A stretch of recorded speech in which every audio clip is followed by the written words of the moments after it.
the first half year also, the bank has extremely did well in all the parameters. I will give you a brief of what are all the things that are very, very important from the perception of the stakeholders and the media. If you look into the bank, any bank broadly will be of the assets and liabilities, where the liabilities are of the deposits, and in the deposits, if you look into it, is the CASA, current account and savings bank.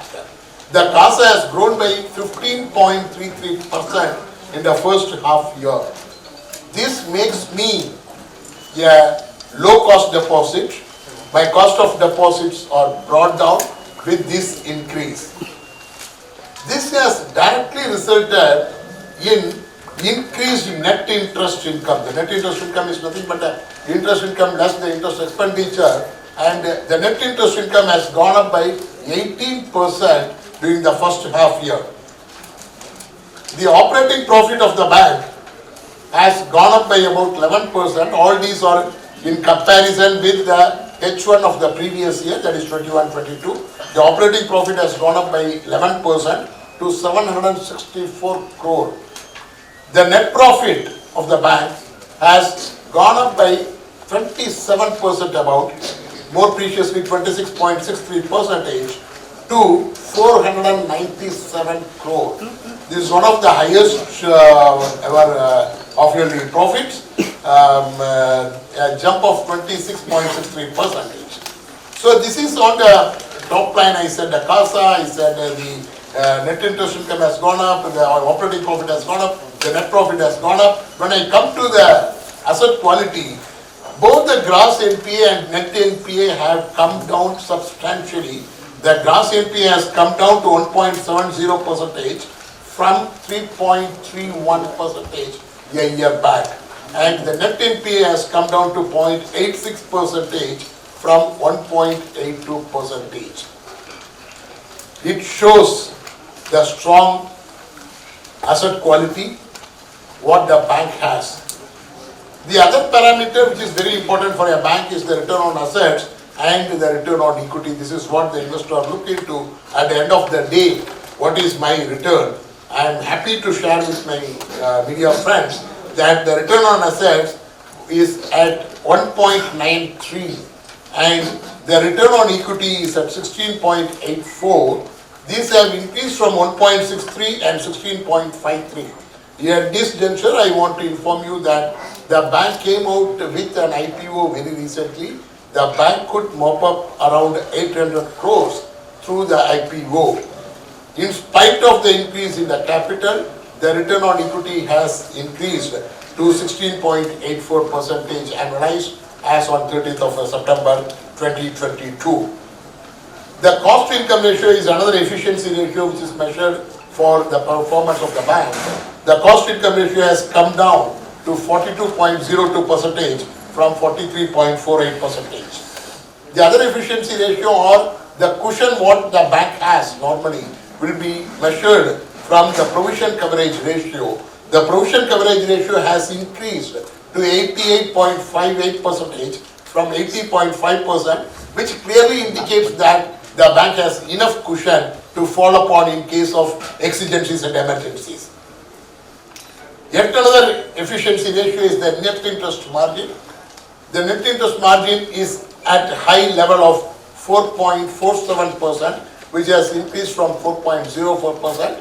I can only recollect my memory of the results of the various banks which have come for this H1 of the current year so far. What I have noticed is this the NIM which is the highest. If any other bank is there, I will be more than glad to update myself. Otherwise, the information available with me, this is the highest. The CRAR of the bank is very, very comfortable at 24.58%.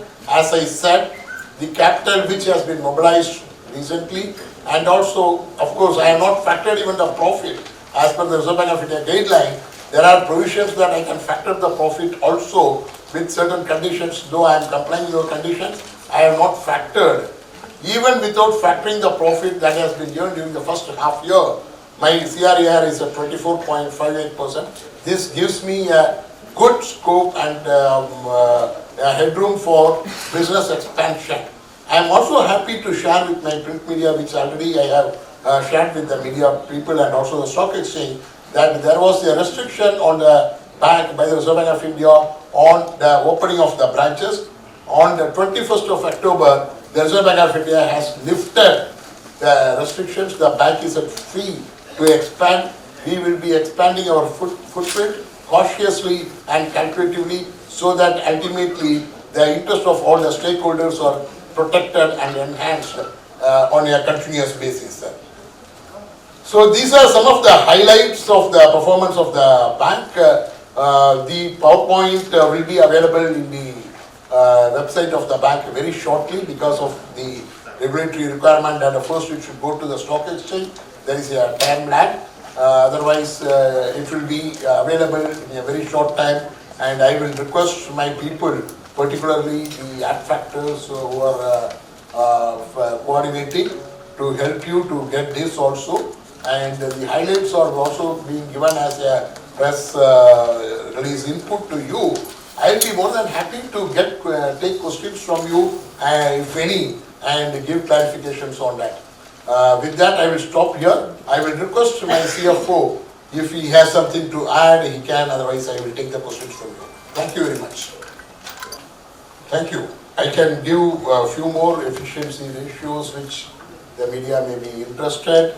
The credit costs is one of the important parameters to evaluate your bank. The credit cost for September 22 annualized is just 0.27%. Again, this is one of the best in the industry, I can say. The cost of deposits has been continuously coming down. One, because of increasing the CASA, and if you look into, we have also increased the CD ratio, which will result in the increased income, which has already started yielding the results. My NIM has gone up, as I said, and the slippage ratio is also totally under control. Thank you. Somebody was raising the hand. Can you say something about the Q2? Yeah, Q2, I can tell, no issue.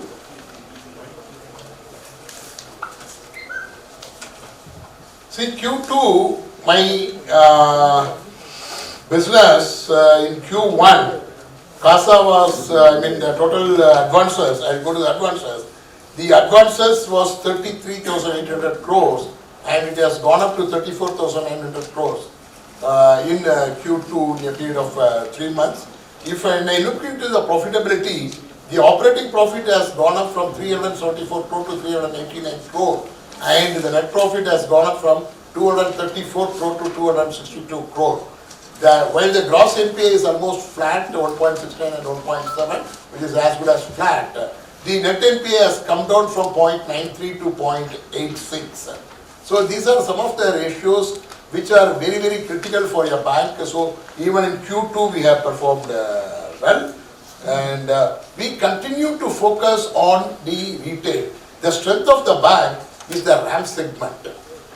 If I look into the total advances mix of the bank, around 87 to 88%, which ranges, almost on all the periods, is my RAM segment. The advantage of the RAM segment is my risk is diversified. There is no concentration of risk.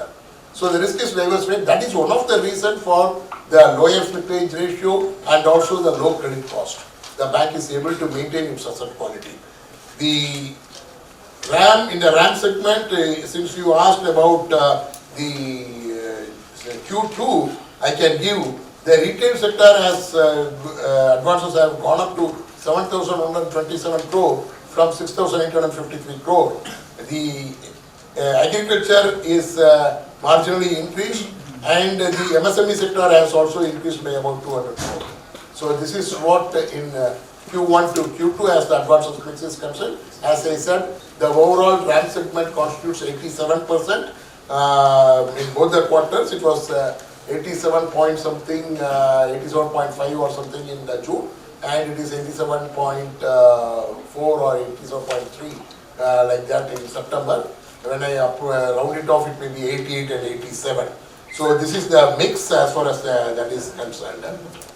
Anything else you want to add for Q1, Q2, you can give the information.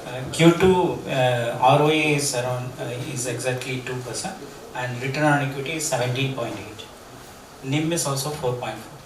4.4. As regards your gross and net NPA, there is a drastic reduction. How come you achieved that? Pardon me? Your NPA is gross and net NPA. Ah, It has come down. from, you are asking for quarter on quarter or half year? Year on year. Yeah, Year on year. No, it has come down because even if you look into the March, the bank has made aggressive provisions, and as a balance sheet management, there are good recoveries and also certain technical write-off. Thereby the gross NPA has come down. Because of the higher provisions, the net NPA has come down. My provision coverage ratio has gone up today to 88%, 18.5 as good as 90%, which ultimately reduces my net NPA. What is the write-off? Write-off, I can give you the number, right now I don't have, but that was done not now in this half year. Nothing has been written off in this half year. No, in the quarter, no write-off. No, not in the half year itself. The first half of this current year, we are not written off anything. So what's the slippage? Slippage is around 1 minute. I will give you.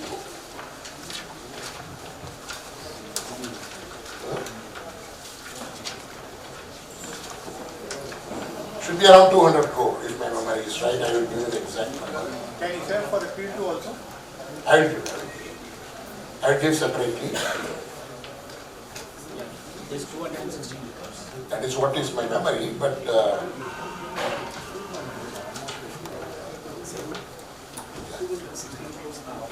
yes. So Q2 it is 85 crore and Q1 was 131 crore. This again I would like to clarify that this 131 crore of Q1 and 85 crore of Q2 is basically what slipped during the quarter. This 131 crore what slipped during the quarter, some of them might have been upgraded, some of them might have been recovered. Since you asked for the quarter, so this is what, so overall slippage if I take into account both the quarters, it comes to around 216 crore. As regards the recoveries? As regards the recovery is Bank and concerned, recoveries? it is around recoveries and upgradation comes to around 194 crore something. Then breakup, recovery, how much you have recovered at the first half? Recovery in first quarter was around 63.3 and upgradation was 66 crore.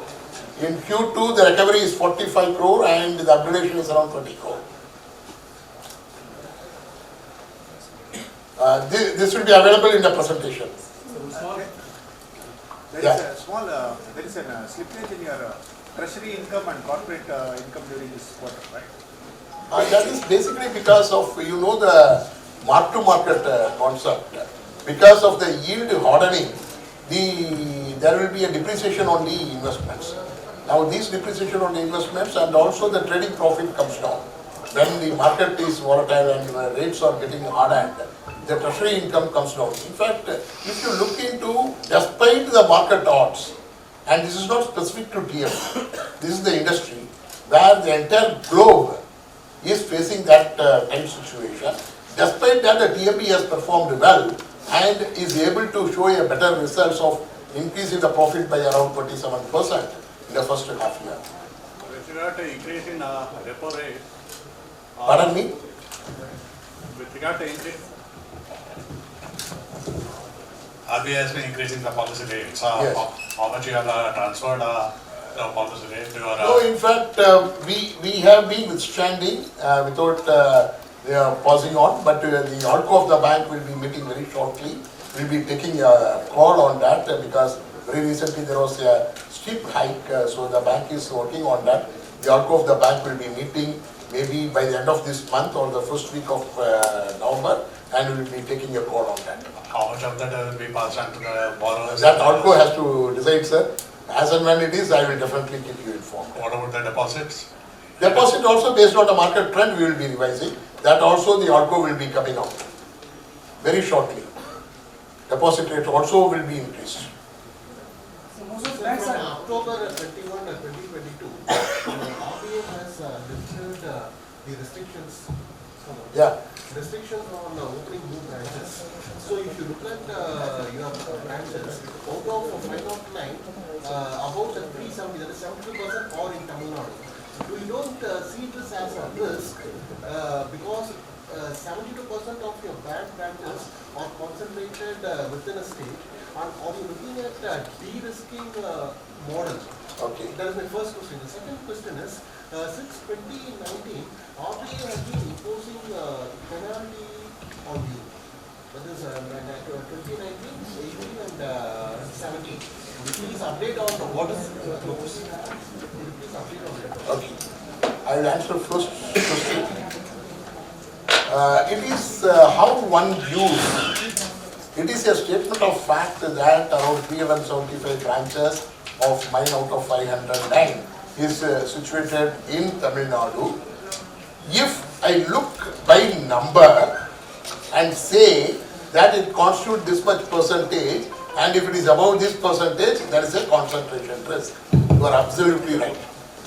There is another perception as to where do I have the concentration, how the state is doing, where the state stands in the GDP of the country, and what is the the sense of recovery, or the people who repay and honor the commitment, and the state where the industry is flourishing. If I take all those things as a wholesome, broader view, I still feel that Tamil Nadu is one of the best, if not the first, at least the second or third in the country where it ranks in the industrial growth, in the economical growth, in the GDP growth.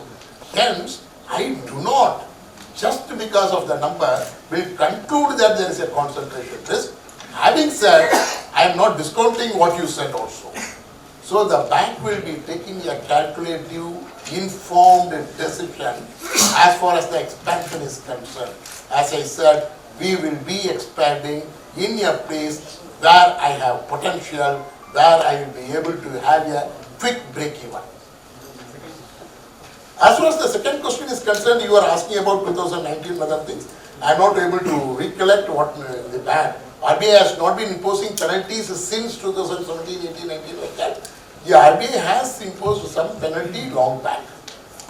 The RBI has been imposing penalty as a part of the supervisory units, not only to the TMB, to various banks. If they find any deficiency, they do. In the recent past, there is no such big penalties which have come, which needs to be highlighted. At least during the first half year, nothing of that nature has come. What's the CD ratio? It's around 80%. ஐயா வணக்கம். தொழில் முனைவோர்களுக்காக நீங்க கொடுக்குற MSME sector லோன்ஸ்க்கு எந்த விதமான எத்தனை சதவீதமான வட்டி கலெக்ட் பண்றீங்க? சார், இது கேள்விக்கு பதில் சொன்னாக்க MSME செக்டார்ல நிறைய கேட்டகரி உண்டு, நிறைய டைப் ஆஃப் ஃபெசிலிட்டி உண்டு. டிஎம்பியோட ஒரு ஸ்ட்ராங் பாயிண்ட் எடுத்தீங்கன்னா MSME தான். டிஎம்பி MSMEக்கு சப்போர்ட் பண்ற மாதிரி யாரும் பண்ணலன்னு கூட சொல்லலாம், அது மிகையாகாது. அதனால நீங்க கேட்கிற கேள்விக்கு என்னால ஸ்ட்ரெயிட்டா ஒரு நம்பரை சொல்ல முடியாது. என்ன காரணம்னா MSMEல டிஃபரெண்ட் கேட்டகரிஸ் இருக்காங்க. MSMEங்கிறதே ஒரு 4 letter 4 type broad type classify பண்ணுது. Micro, small, medium, right? இந்த 3 கேட்டகரி பிராட் கேட்டகரி. இந்த 3 கேட்டகரிக்குள்ள டிஃபரெண்ட் ஆக்டிவிட்டிஸ் ஆகுது, different type of risk perception. அதனால ரேட் ஆஃப் இன்ட்ரெஸ்ட் ஒரு நம்பரை என்னால் சொல்ல முடியாது. பட் தமிழ்நாடு மெர்கன்டைல் பேங்க் MSMEயை பொறுத்தளவு ரொம்ப எங்களுக்கு இது உண்டு. நாட்டில் அந்த MSME ஒரு சாதாரண இவங்க அப்லிஃப்ட் பண்ணணும். அவங்களுக்கு வங்கியுடைய சப்போர்ட் கண்டிப்பாக தேவை. அந்த சப்போர்ட்டை நாங்கள் கொடுத்துக்கிட்டு இருப்போம். இந்த Q2ல எவ்வளவு அமௌண்ட் அவங்களுக்கு சாங்க்ஷன் பண்ணிருப்பீங்க சார்? Q2ல exact I don't have fresh sanction, but I can tell how it has moved, what was earlier and what. இன்னைக்கு தேதியில் கிட்டத்தட்ட 13,000 கோடி என்னோட மொத்த கடன்கள் அட்வான்சஸ் 35,000 கோடி. அந்த 35,000 கோடியில் ஏறத்தாழ 13,000 கோடி இந்த MSME கொடுத்துருக்கேன்.